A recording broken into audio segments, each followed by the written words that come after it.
Welcome to the Winning Wellness Podcast, where we explore health, wellness, performance, and try to improve not only your quantity of life, but your quality of life.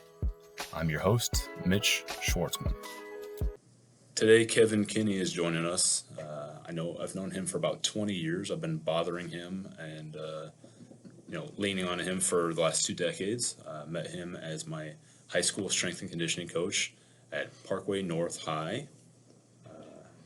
And probably about 2002, 2003, I first set foot in his weight room. And here we are about 20 years later. I've asked him to come back. I know he's got some good information for us, some good perspective. He is sort of in my eyes and the eyes of many others, he's a pillar in the community of strength conditioning. He has helped many of us kind of see what he's done and inspired us to chase the path a little bit. And so it's a big honor to have him here today. And so kind of starting out, I'm actually going to kind of ask him that he maybe recaps on something that he's already talked to me about this morning. I believe he said there's 43 years involved in the industry and being in the weight room and coaching others. So Coach, if you could just turn the dial back a little while, tell us a little bit about the era that you were in sport and a little bit of your sporting background and how you sort of ended up in the weight room, and then give us a little bit of a rundown on your time in the weight room. Sure. And first, thanks for asking me to come in. Absolutely. Always good to see you and spend time with you, that's for sure. I was a runt of a kid playing JFL football in St. Charles on the very first team we had in St. Charles. And our coach got us involved. He was kind of ahead of his time. He had us playing baseball in the summer, and he organized basketball in the winter. And I'm one of the guys who early that saw the value of multi-sport athletes. Knew I wanted to play high school. I think he inspired me at a very young age to be involved with kids, and I wanted to do it at a high school level. And so I wanted to continue playing football in high school. So long before internet and Amazon, we couldn't wait for the Sears Roebuck catalog to come out for Christmas, and I picked out for Christmas, I must have been 12 years old maybe, 110-pound Olympics or barbell set, five-pound piece of steel bar with a little sleeve and plastic sand-filled weights, and that's 2 other buddies got them, and we take turns going to each other's house. We get muscle magazines and see what Arnold was doing and Franco Columbo was doing and mimic that and pick up heavy dumbbells and run around the block. Crazy stuff. But it allowed me to play high school and then even small college football, Iowa Wesleyan, where heck, it was small. NAA, Lindenwood even played them a while back. But that, in between that, right out of high school, got involved in looking for a summer job, and I wound up at Vic Tanny Health Clubs and kind of got my appetite whet for being in a weight room with other people that are in the profession of that. Kind of got exposed to the sport of powerlifting, and that's what allowed me to really play at a small college level. I wasn't going to be the biggest guy, the fastest guy, but I was hoping to be at least a strong guy, pound for pound. And when college is over, you still had that competitive fire. And so I took that, went to the powerlifting arena and continued as a competitor. That started in the mid-'70s, and I hate to admit it, I got that bug and off and on from then until about 2001. It's the last time I think I was in a competition, so I was kind of, my body's paying for it now.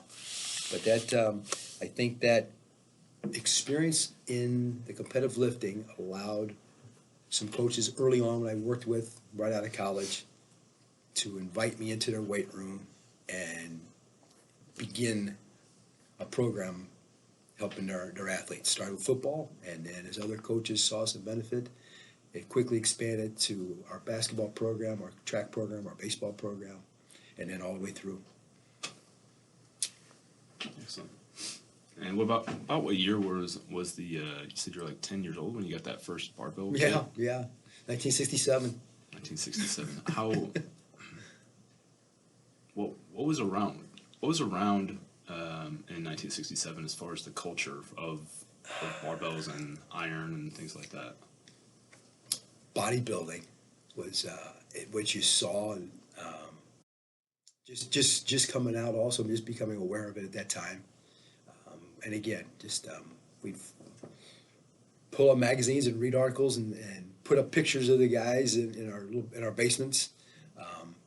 But there was still a hunger in high school at an early age of learning more about the science of it.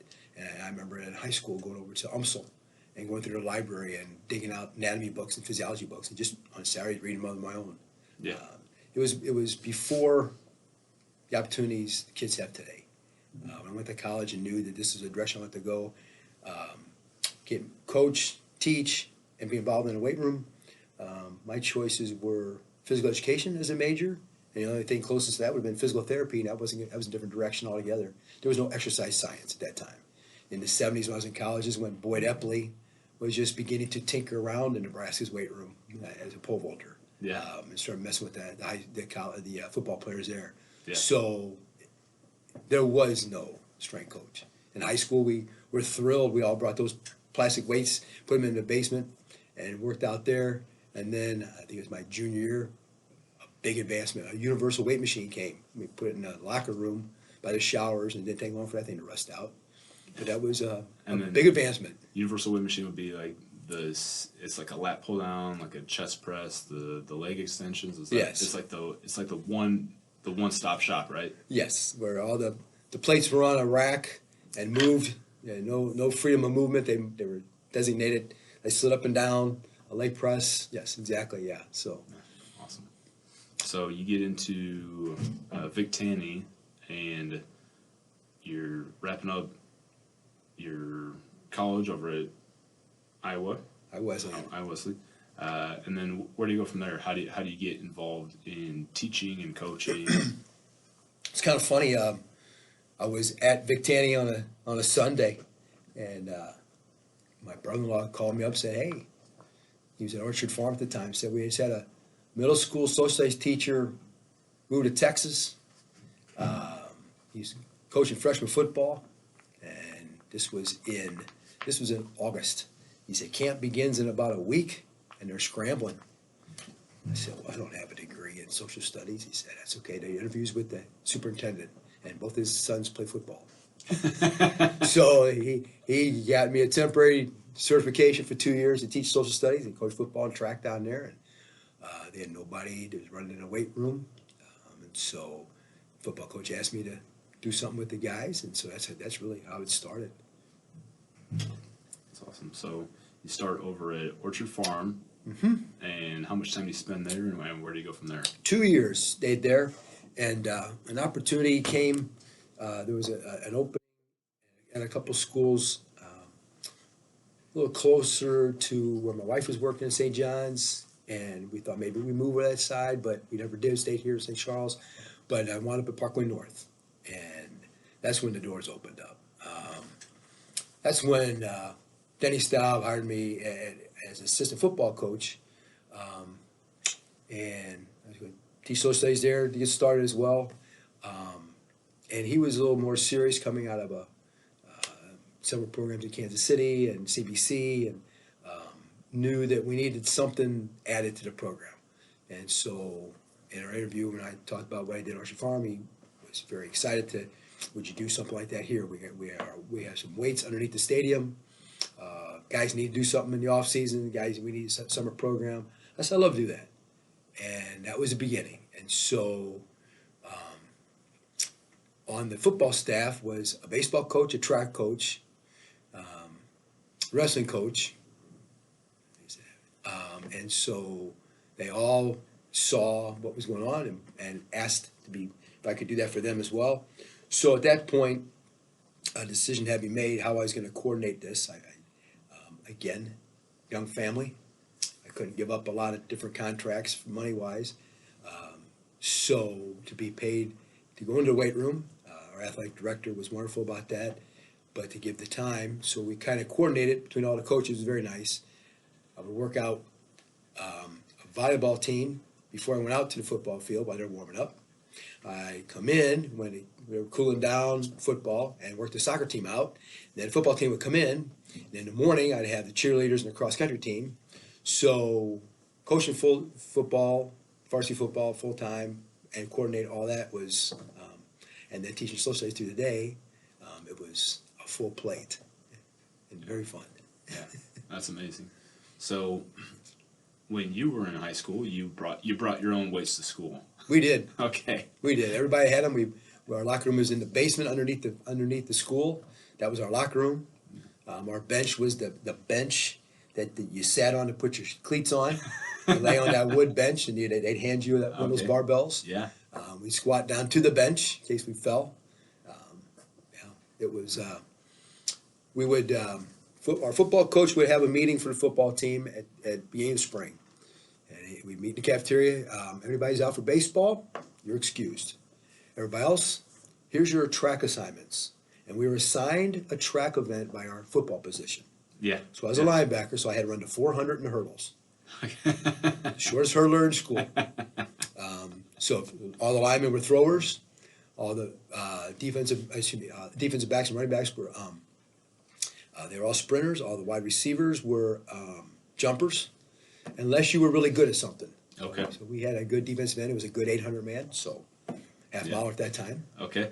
So, and then we would meet in the morning and lift, and then we do our track/football running program after school.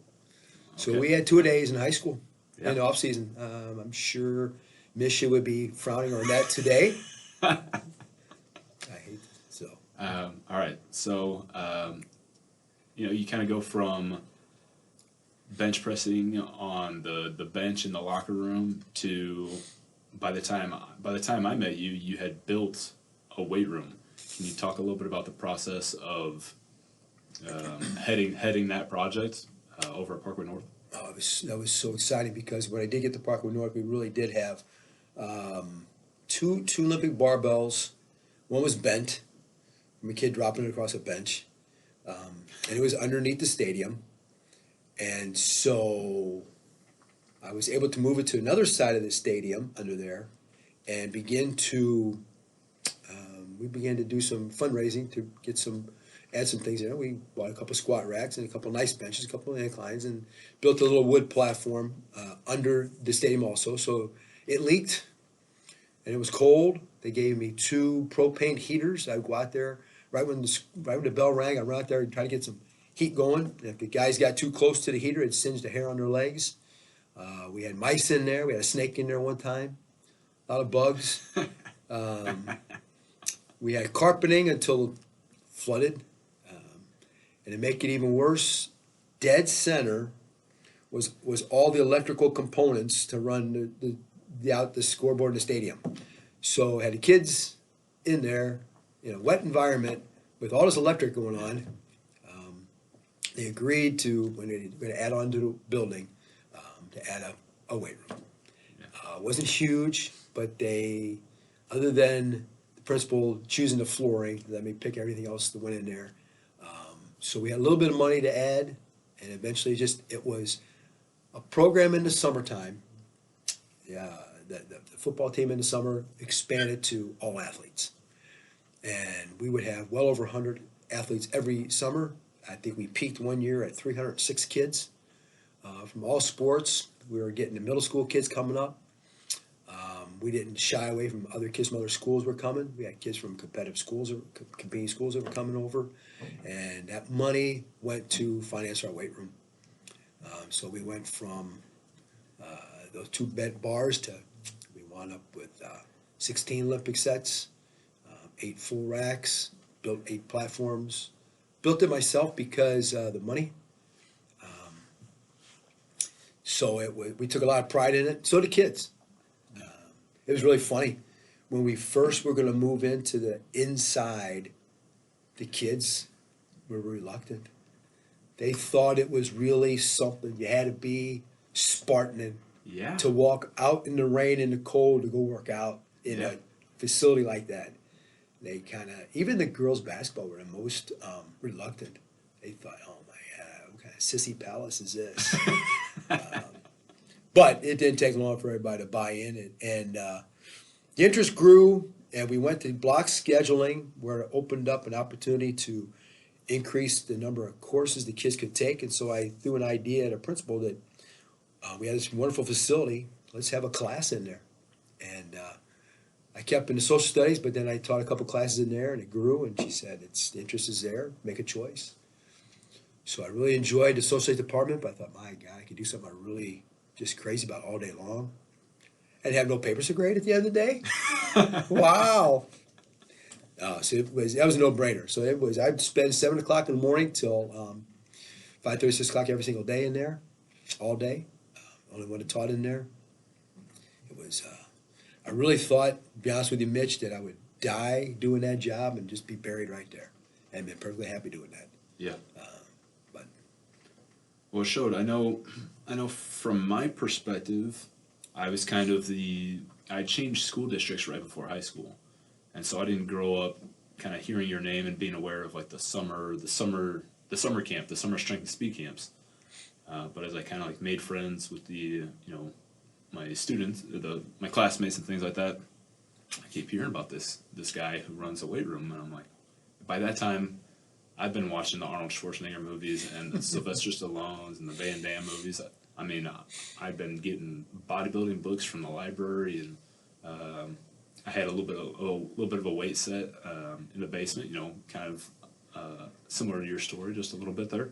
And I came down to see you, and you could just tell that you loved what you were doing, and you were excited. You're excited to just have people in the weight room and getting better, and it just showed. It took about 3 seconds to just figure out this guy wants what's best for us. And on top of that, it was a pretty nice little weight room. If you went over to a YMCA at the time or anything like that, you might see shinier, prettier things in there. But you go into the Parkway North weight room in the year 2003, and you've got everything you need. And the way that you used it helped so many of us just get better and enjoy the process. And you talk about us taking pride in it. We'd also get invitations out to do the car wash, raise some money. So we got to take a little bit of ownership in it as well.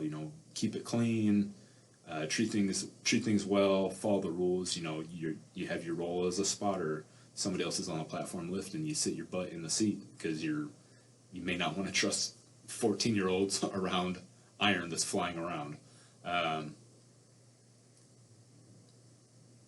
How do you sort of create that culture where people want to be involved and people want to come in and donate money, and how do you? Because that's a shift. This is over 20. This is 30 years ago that you're building this weight room. Is that about right? sure, yes. How do you tell a school board this is what we need this is the mid 90s?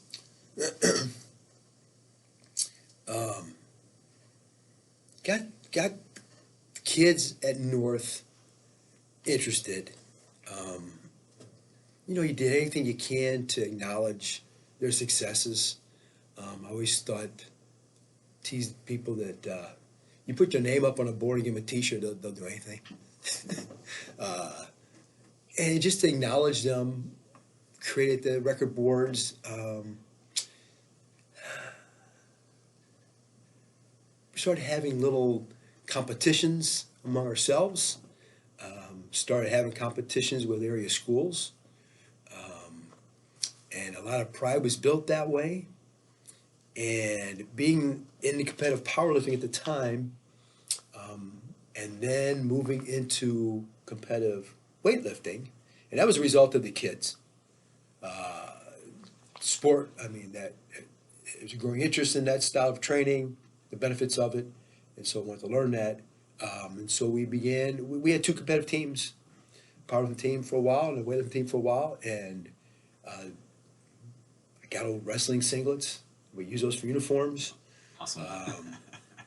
And we would go to area meets, and the kids were having some success. And we started traveling outside of Missouri. Illinois hosted a big meet every year, a huge meet, 3-day meet. Kids were successful. The women's team won a big championship over there. The women's team was unofficially our first state championship team at Parkway North. Really? All right. A field hockey team claims that earlier. It wasn't a Michigan sport either. So, but there was a lot of pride that way. We took kids to nationals. One year, a group of family made their vacation to Virginia Beach. We had eight families go to Virginia Beach for the junior nationals out there. So there's some pride that way. But I think also I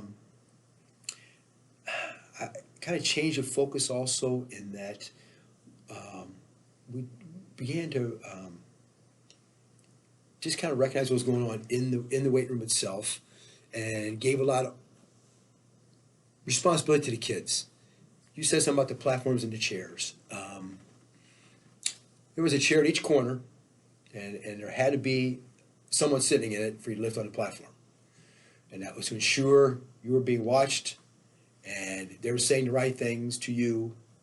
And I always thought that if you watch, critique, verbalize, you're learning as well. And so you're getting constant feedback as a lifter. You're really focusing as the observant, and it's just you're sucking all that in, and you're becoming better at whatever you're doing, watching, critiquing. And then we built a platform that only record holders or record attempts can go on. And so, and to have a school record, we had to have 3 judges.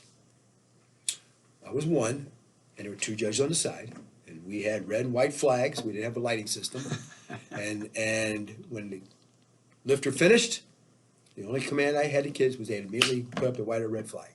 So the kids were judging, the kids were critiquing, and the kids were, and it was them who was doing it. So as they became experts, and the younger kids looked to the older kids, it was just fed on one another that way. But I think also, just the acknowledgement of the improvement, and that's what really became a focus, was not so much what the individual performance, but who was number 1, who was number 2, who had the heaviest, but who's making most progress, and who's improving, and everybody can improve at any level, in anything, and that was something that I think felt real good about, that the kids could see their improvement physically, and they're learning, and I think also one of the things that I really enjoyed in that environment was, as the class, one day a week, we did it every Wednesday, which was alternating days because of our schedule, so every other Wednesday, the kids did some kind of, they brought in some kind of little research. They had to do one that semester. I learned a tremendous amount from what the kids found out. And it could have been anything on nutrition or stress levels on different vertebrae at different angles. It was fascinating. And so to expand it beyond just a meatball lifter, Yeah. And to culminate the class at the end of the semester, their final exam was they had to put together a program for themselves. They had designed a program. Yeah. And I thought that was the ultimate. And I did that, for 2 reasons. I'm going to admit one side of it was selfish, and one side of it was, here's a skill that's going to last a lifetime. I would like to achieve this goal for myself physically. How am I going to get there? And what do I need to do? So from the mode of exercise to the frequency to program from volume and intensity and all the way down, recovery periods. And I would get emails every year, numerous. Hey, coach, I'm in college now, and I really want to get back working out. Give me a program. No. I did for so long, writing programs, sending them, and I thought, this is a skill that could take them. And I think the greatest thrill I got from that was a young man who went on into strength and conditioning area, who wound up in a PhD program, and one was at Memphis State. I can't remember that doctor's name, but Dr. another one at UConn, and he's still PhD in nutritional science now.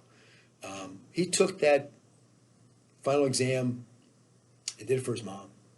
Yeah. At Pro Exercise Program. Yeah.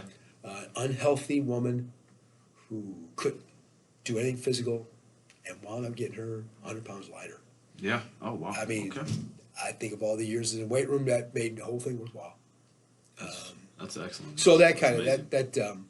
and the kids, so the kids are taking something with them. There's a value to it, and I think all that combined had a value for them, and a pride in they saw themselves physically change into something they could control. Yeah. And you know as well as anybody that carries over out of that weight room down the hall how you feel about yourself, how you conduct yourself in a math class now. You're feeling good, just Absolutely. So big snowball.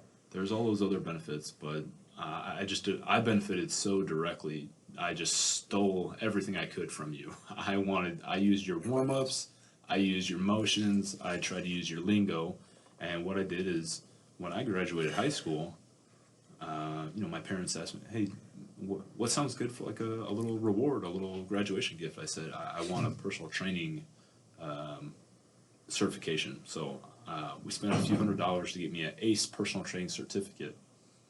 And I take that, it's the American Council on Exercise, and I take that certificate and I pass it. I pass the test. They give you a big old textbook and some PowerPoint videos and, back on CD-ROM at that point. And I passed the test first of all, I passed the test pretty easily just because of the things I learned in the weight room.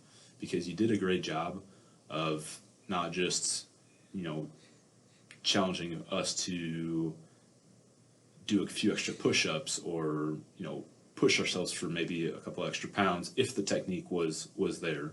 And by the way, the technique was always the priority. In fact, you talked about competition earlier, and we would have technique competition. So you want a t-shirt, you got to do the best clean in the whole weight room. And that's how you win a t-shirt. That was our competition. And then eventually if you had safe form, you get to challenge yourself with some weights. But I took everything you did. I got that personal training certificate, and I walked down the street to, well, it wasn't a Vic Tanny at the time, it was a Ballet Total Fitness. So what Vic Tanny were you at? St. Charles, Okay. Florissant, Okay. Clayton, St. Anne, Oh, Creve Coeur. so Creve Coeur on Dorset?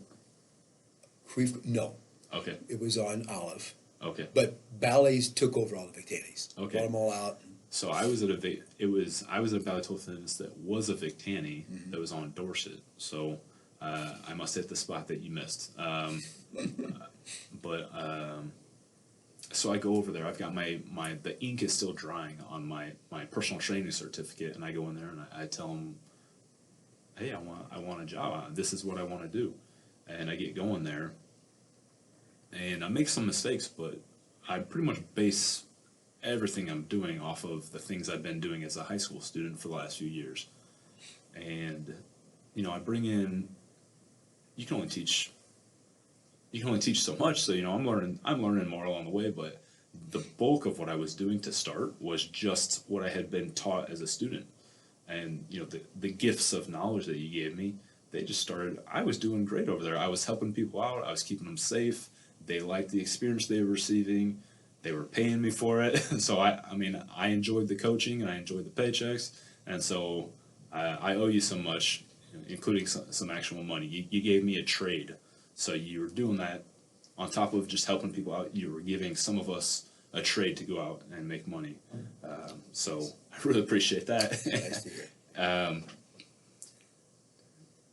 And then again, you're talking about technique. I'll also say that the weight room was a fun place to be if you were, I was chasing biceps and bench press numbers, and I was having a fun time with the bodybuilding portion of it. I would lift with you, and it just wasn't enough. It wasn't enough time around it. I was passionate about it, and I would go lift some more on the weekends and on the off days and things like that. I just couldn't get enough. But you also made it fun and exciting. You made it focused on improvement for everybody. There could be timid there'd be timid, out of shape loners in there, and all of a sudden they had a job, they had a responsibility, they'd be coaching. You'd maybe see like an underclassman who's in not the best shape, coaching and critiquing maybe like your top athletes in the school, and there's a bond and a camaraderie that comes out of that. So, anyways, I spent the last 20 years trying to mimic that. I'm still working on it.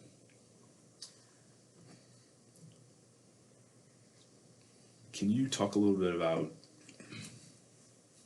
changes you have seen in the weight room? And you can talk about, I mean, it's been 43 years, so anything that pops to mind, specifically around maybe like the science and the way you're doing things, but really just this, like the culture. What were the kids doing a few decades ago, and then you were coaching until last year. So can you just kind of give us a little bit of a recap and some things on that? I think, Mitch, that one of the biggest things that I've seen change, I think two things. Technology, holy smoly. I'm lost with that. I helped train a guy who took my job there, and I still had, every kid had a personal card. They recorded things at the end of the day on the chalkboard. Well, now it's a dry erase board. I really advanced. Workout based on percentages they could easily follow. Now it's all on their phone. How you guys do it. It's all program. It's wonderful. That's fabulous. But I think also, early on, it was, and I've taught to guys at the college level that their football coaches, years not that long ago, were still thinking the same way. How much can you squat? How much can you bench? How much can you deadlift? And that was the focus. Yeah. And we got the kids strong in those early years. I remember one of our rival schools down the street, nice article after we beat them, said year after year, North is stronger than us up front. Yeah. But I think the transition I see that's exciting is they call it strength and conditioning, but it wasn't. It was strength. But now it is all encompassing. And I know I butted heads even most recently where I just left with one of the head coaches that still had that philosophy. That's all that mattered. How much weight you can put on that bar. And I think more focus is on, let's keep the athlete safe. Let's make them explosive, multiple directions. There's more to it. I mean, the agility part of it is important. The flexibility part is important. All strength in every plane is important. I think that direction, that science that exposed all that is exciting, and I think I see that as one of the biggest changes. It's just strength focused. That there's an equal or a balance in all the other aspects of the speed, the agility, and so forth as part of it. And I think that's wonderful. I think it's making great athletes. It's making them safer, more resilient. And that has to be one of the two ultimate goals. Play, be able to be on the field, be healthy to play, and then produce and be physically able to. So I know those are two big. I think that's a big change. And I think it's exciting and good for the kids, good for all our athletes. That direction. Program like you guys have, at this level. Yeah, I mean we're doing the same things. We're trying to keep them safe. We're trying to make them. Maybe it's come full circle is that people are remembering to be athletic. Yes. Yeah. But it's fun to chase that strength. But there's a saying is the goal is to keep the goal the goal. And sometimes you do all this programming and you step back and you're like, nope, I gotta dust off the chalkboard or the dry erase board and kind of like revisit some of the priorities of the speed of motion, the directions, and things like that. So it's easy to forget because it's fun to chase those numbers sometimes. But yeah, I think the other thing is the women. When we had a progressive basketball coach, women's basketball coach, who able to have a conversation with and was willing to try.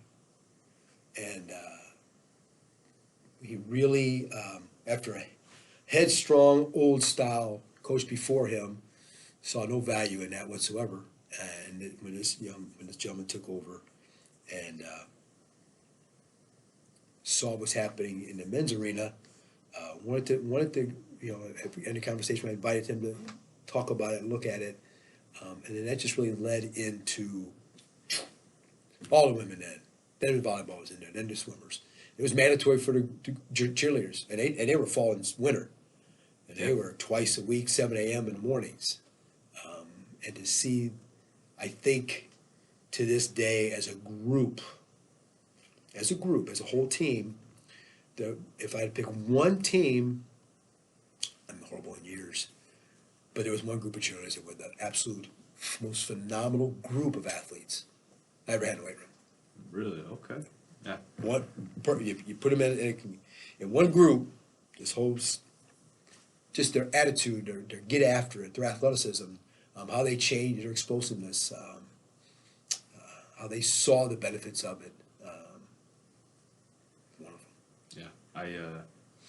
So I go over to Total Fitness for a few years, and I'm working on my college education over here. I went to St. Charles Community College for a couple of years, and then over to Linwood here. Mm-hmm.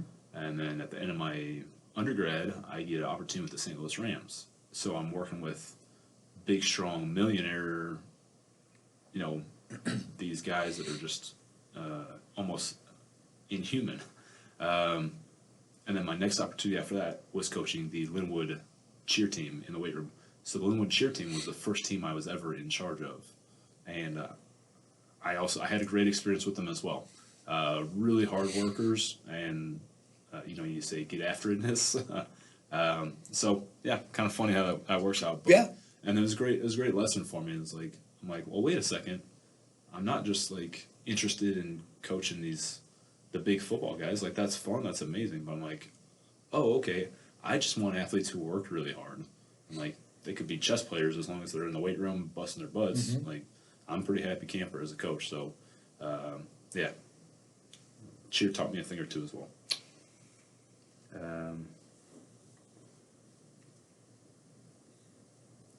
Sticking with strength and conditioning, do you have any tips or any advice, anything that we haven't touched on for today?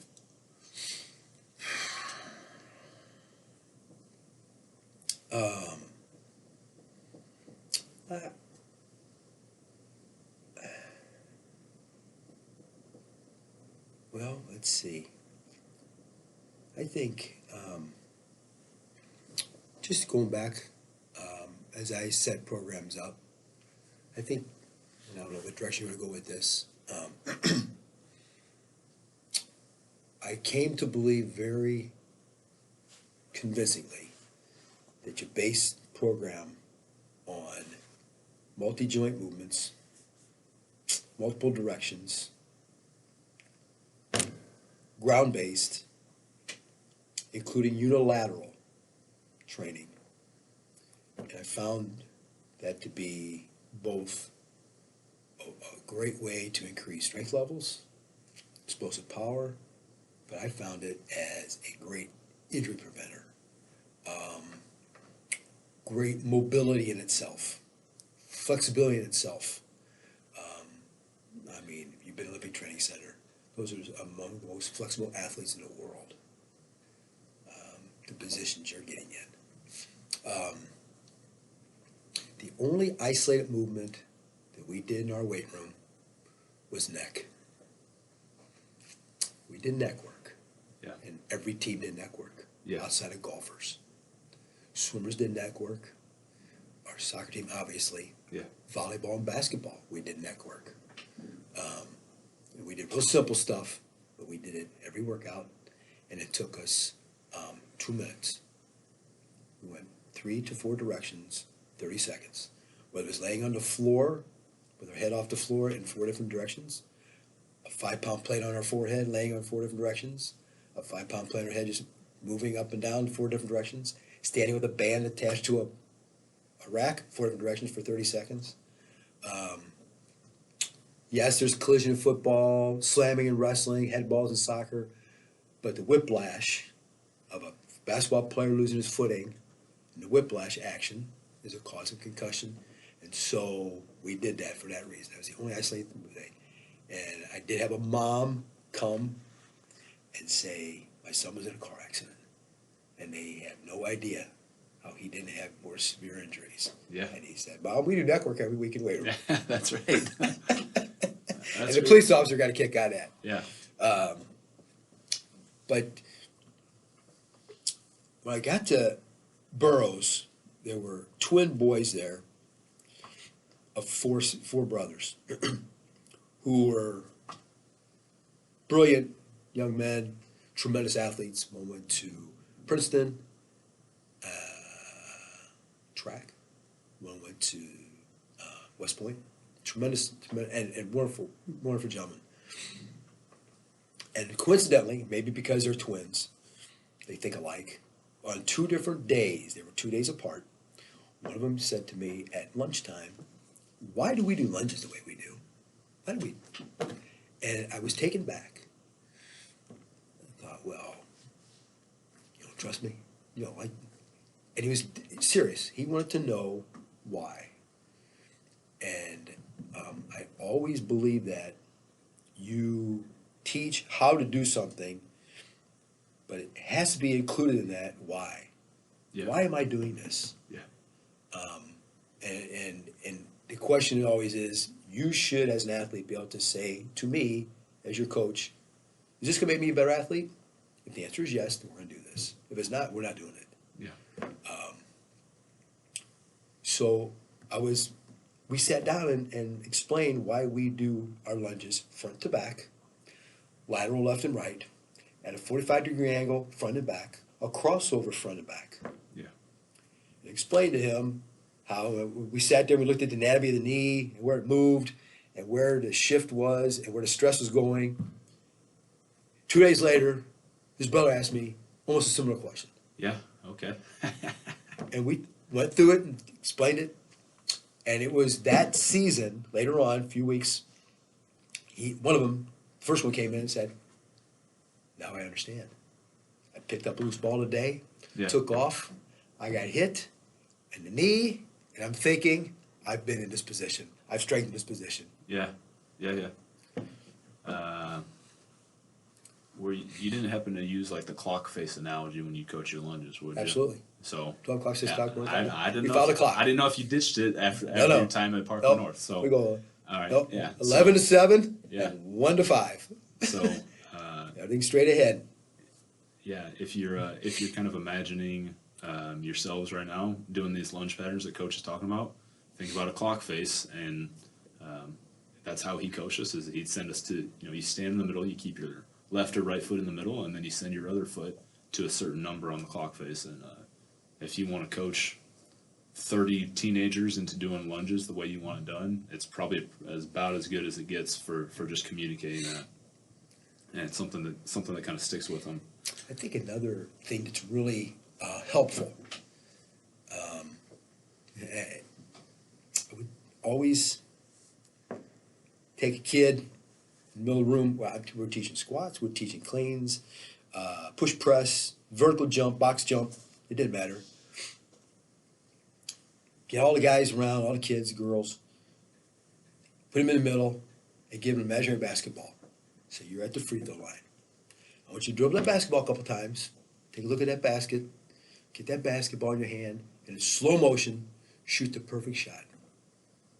I want you to repeat that. I want you guys to watch him. I want you to watch what his ankles are doing. Watch what his knees and hips are doing at the exact same time. Yeah. Watch how his hips and shoulders come at the same time, not one before the other one. Watch how high he finishes and where his shoulders are shrugged at the top. There's your perfect clean. There's your perfect vertical jump. There's your perfect squat. Yeah. Apply that. There you are, defensive back going up for the ball. It's the exact same thing. You're in the basketball rebound. You're at the volleyball net. Same thing. So there's a carryover. What we're doing here, this is going to make you better. It's going to help you in that regard.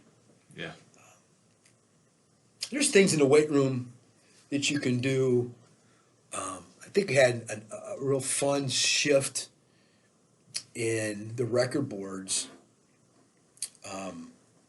At one point, Mitch, I got kind of nervous about how many kids were getting 400 pounds on their back at a high school level. Mm-hmm. They had a kid pull a 600-pound deadlift in high school. Best lift, pound for pound, was Kevin Lair. He was only a 410-pound deadlift, but he weighed 130 pounds. He still showed me that. I saw him this past summer. Showed me the picture from the record board of his name. But shifted it to, okay, why are we squatting? Why are we cleaning? Why are we snatching? We want to get faster, more explosive. What's a safe way to test that? What's a way that kids can test it themselves? What's a way they can do that every day if they want? So I had Burroughs we had a shorter ceiling than I wanted when it got built. Strips of ribbon from 7'6" to 10'6". Every inch. And they would come in. Yeah. They were jumping every day. They were exploding. They were practicing their clean technique. They were practicing squat, core squat technique. They could see themselves improve. I had on the floor marked off for 2 spaces where they could vertical jump. Long jump. Oh, okay. They come in and before we get started, they'd be jumping. At the end, they'd stay and jump. Yeah. Okay, great. Yeah. The other test that we did regularly was a medicine ball throw. And they stood behind the line, and the only rule was it must be released with 2 hands. It was a lineman coming up. It was a chest pass. It was a shot putter technique, is they kept it with 2 hands because that's what it was.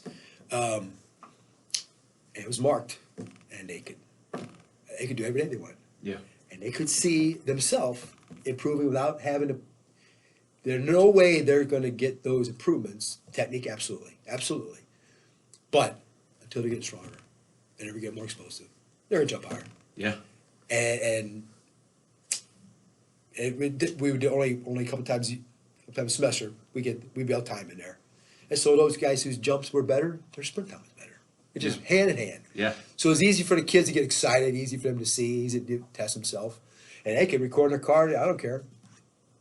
But for improvement, then I had to test them. Yeah. But that was just some fun ways for those kids to get excited and to see this is working. And they can do it without a big audience, without, they can feel good about it, and then they step up there when they're making improvements. And Yeah. It's like very fun. It's easy to get more. It's easy for the weight room to build confidence when you're like a young man who grows like several inches and gains like 50 pounds of muscle, and you go from a boy into like that's easy to let the weight room build your confidence, but it's like not everybody's gonna have that transformation. Some people, it's like you jump 1 inch higher, you jump a half of an inch higher, you do one thing a little bit faster, and it's like those little things that they teach you that they teach you that work ethic and that positive correlation to like sweating and effort and things like that. And I did a whole bunch of personal training for years, and people that never had that in their youth, it's hard to teach them that when they're mid-30s and their body hurts and they're overweight and they have these other these goals, and they don't know that if you just try a little bit harder and you stay consistent with it, they don't know like all the good stuff that comes from that. And so you have to like brainwash them, and you just trust me, things like that. But when you have all of my people who were like former athletes and had some sort of background like that, they know the process. They just trust it, and they just dive in because like I've done this before, and it's just such a big part of like setting the foundation for young people's lives to just take care of themselves moving forward. I think that can be taught and ingrained. As an athlete, here's a big moment. You got to perform this moment. Or in anything in a student's life, from a big test to relationship. In the weight room, I found that if this is preached, for every reason, every single rep matters. It's not, I got to get to 10. 10 doesn't matter. if number 4 wasn't perfect, number 6 wasn't perfect. I think that's so hard to make every little piece perfect. And I think of anything, that is one of the biggest carryovers outside of a weight room. This moment in my life is good. I'm going to do this perfect. Why would I not do this to my best? I couldn't stomach that thought. Yeah. I don't know, why would anybody accept that? No matter what you're doing. And so in that mentality, every single rep must be perfect. So they renamed our athletic director push-ups, Kinney-ups, Okay. and burrows now. Yeah. Because every rep is perfect. They touch 4 body parts at the same time at the floor, their chest, their belly, their hip, their thigh. And it stops. Then they come up, all 4 must come off the floor at the exact same time. Yeah. And they must extend their shoulders at the top and hold it for a count. That's one perfect one. Yeah. Now we'll go to 2. We're not going to pump out 15 reps real fast. No. Number 2 is perfect. Number 6 is perfect. And I think that okay, you wait for the big play, but what about the 2 before that? That's why you're in a critical situation. Sure. For 2 before it, Yeah. we're half-ass. But that's a tough thing. Yeah. And I think I insulted some kids, maybe, or hurt some feelings, but I believe that there are tough people in the world that can do that. It takes a tough guy to do things right all the time, to do what's right for your family all the time, not think of myself or where. All the time, that is the definition of a tough guy. I'm doing it right, exactly what's supposed to be done every single time. And there's people in the world who can't. Now, whether that can be taught, it's hereditary, but the toughest people in the world do things right all the time. And that's a challenge. That's a challenge. And the tough guy does that rep every single time perfect. I love that. That's hard to do. Yeah. And that can get taught or ingrained or brought out. Wow. I think I could take you far. Yeah, that's amazing. I love that. Speaking of being tough, I was kind of been looking forward to this conversation. I was thinking, we have a million things we could talk about in the weight room. We could have brought up percentages and reps and things like that. But just something that just kind of stuck with me. I remember you being, a stern, disciplined, strong man. And I also remember you, talking about your daughter and talking about your wife in like really loving ways. And when you're a young man, like that leaves an impression. Is like maybe at the time it didn't really strike me, but like later in life, I have a wife and I have a daughter.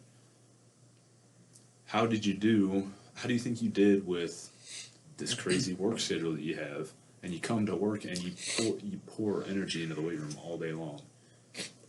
How do you kind of like balance that or blend that with your home life? Because I mean, I remember you really clearly, you had a painting up that one of the other coaches did of a place where you proposed to your wife. If you don't mind me asking, we can take this off if you're not interested. Yeah. Mitch, that was hard. Young gung-ho guy, that football mentality, which I hope I've grown out of. I think being exposed to other sports has helped me do that.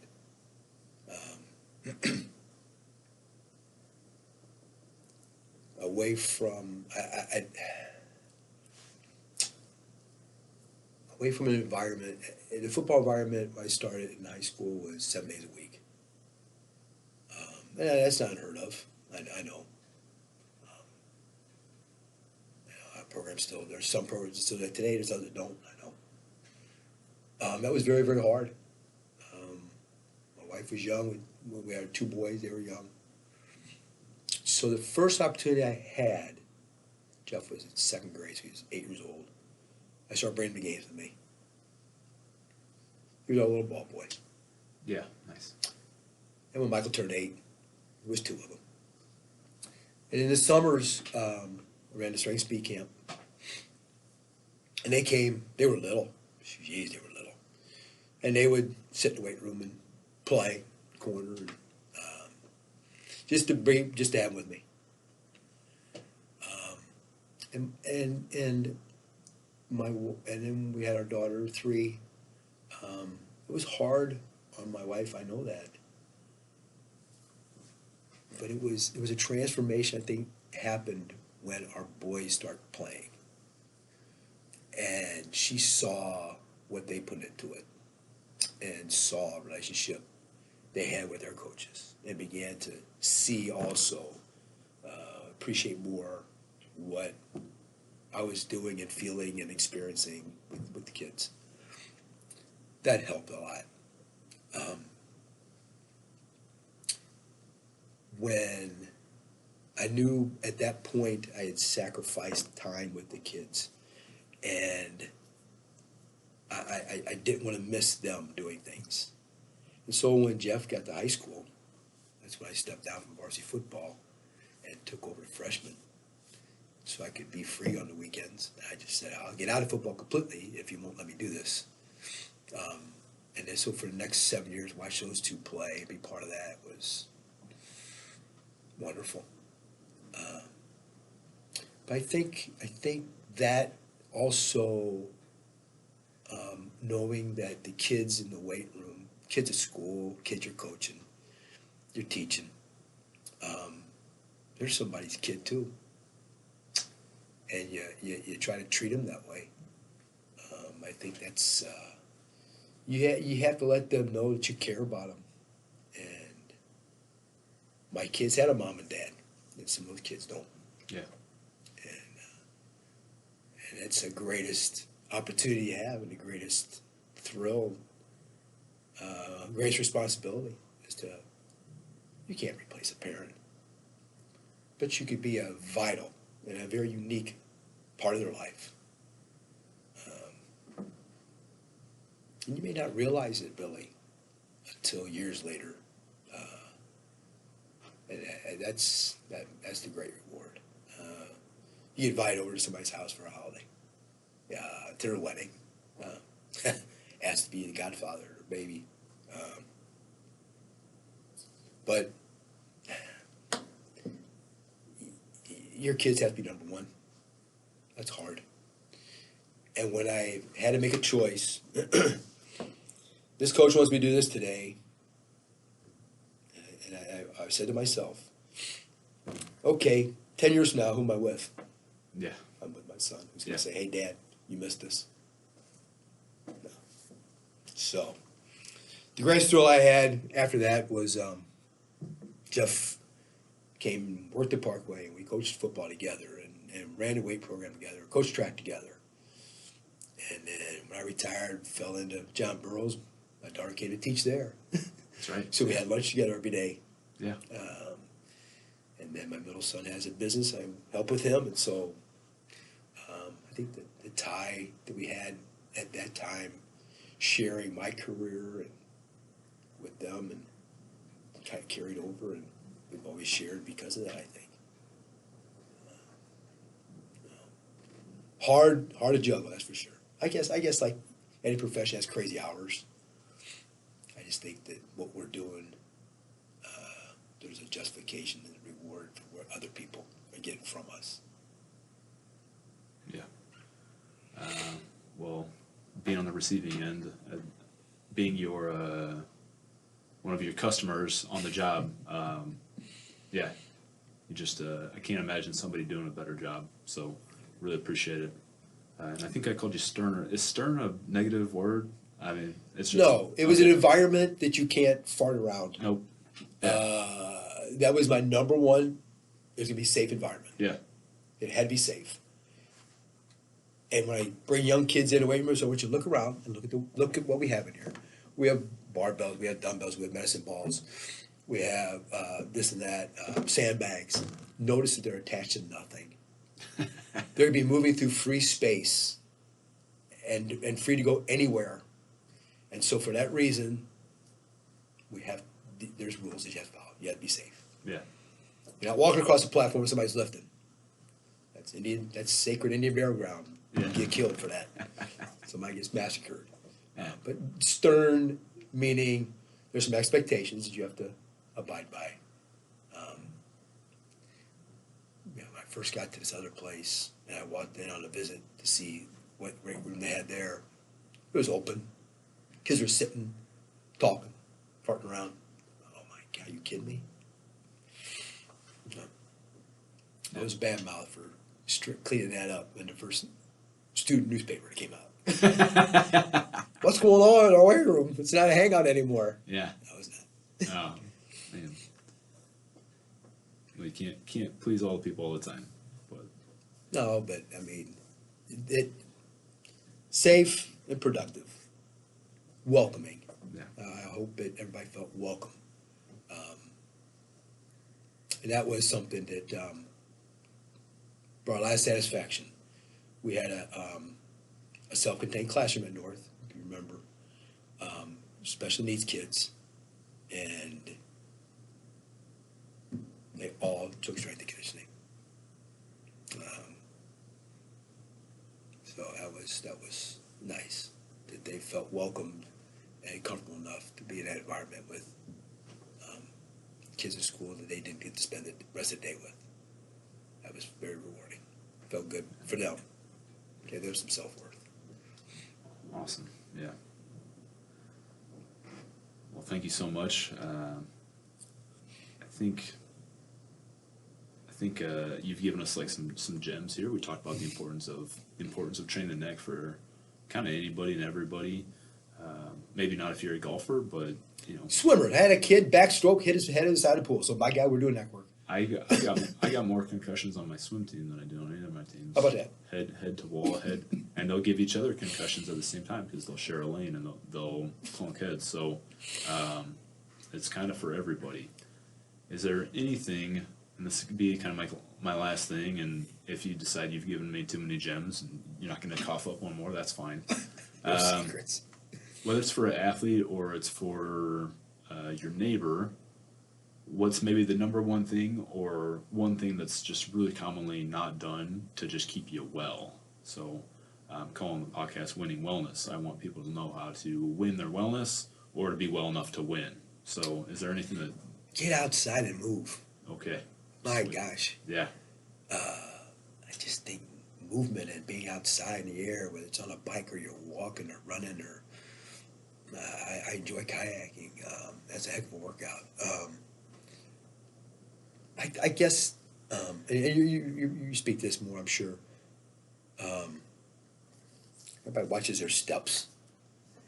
The only thing I watch on my watch is how many intense minutes I've had at the end of the week. Okay. There's an intensity level I think people forget. Well, I'm walking. Well, that's great, but I mean, you got to walk. You got to move. Yeah. You got to sweat. You got to get going. But there's, I mean, a balance of things. I think like anything, there needs to be a balance.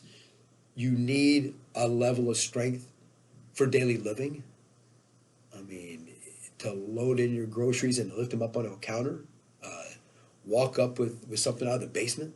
There needs to be a level of strength there that needs to be able to get down and bend in different directions is important. It's a sense of mobility, or flexibility, whatever you want to call it. Just getting a routine, I think, is the biggest. Whether it's the first thing in the morning, you get up and do something for 30 minutes, then have your breakfast and shower. Wherever that time slot is, give that to yourself. I mean, if you think about it, an hour a day is 4% of your day. So a half hour is a pretty small little segment, and 30 minutes every day of movement. Do a variety of things for a short time every day, and try to intensity up. Yeah. All right. I love it. Well, thank you so much. I know this will be something I'll revisit. When my kids are a little bit older, I'm gonna say, hey, go listen to Coach Kinney. And I know I'll be sharing this with people, and just thank you for everything you've done, including today. Yeah. Very welcome. How can anyone reach out to you if you don't mind? I don't mind. No, and I live exactly 2 miles from here. Okay. That's the front gate, so I came this way. It's even shorter. I have an email, and it's my name, all lowercase, KPKINNEY Excellent. And I love to talk to anybody. Fantastic. And where's the shop? Where's the shop you're working at? Nice. That's YT shop. Cork and Ryan on First Capitol, right Okay. between 5th and 6th Street. Okay. Right by the corner bar that his grandfather used to own.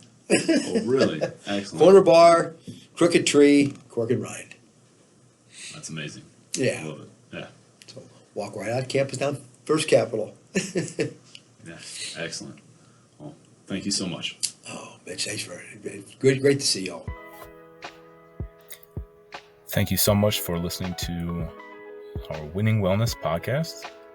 If you have any questions or suggestions for podcast guests or topics, you can submit those through YouTube comments. You can message me on Instagram.